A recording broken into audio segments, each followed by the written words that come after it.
So இவர் complaint பண்ண பிறகு என்ன நடந்திருக்கு அப்படின்னும் போது இன்னும் பயமா இருக்குங்க இந்த கேஸை நினைக்கும் போது.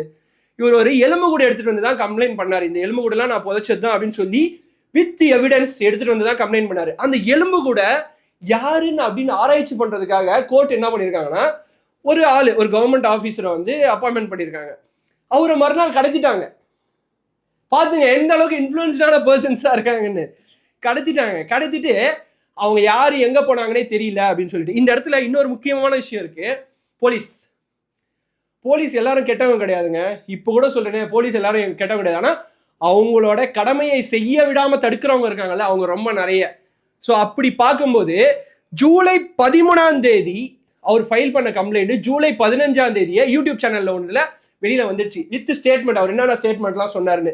இது எப்படி ரிலீஸ் ஆச்சு அப்படின்னு சொல்லி அந்த பர்டிகுலர் போலீஸ் ஸ்டேஷனை கேட்டா, இல்ல அங்க சுத்தி இருக்கவங்க எல்லாம் கேட்டா, ஹேக் பண்ணி எடுத்துட்டாங்க.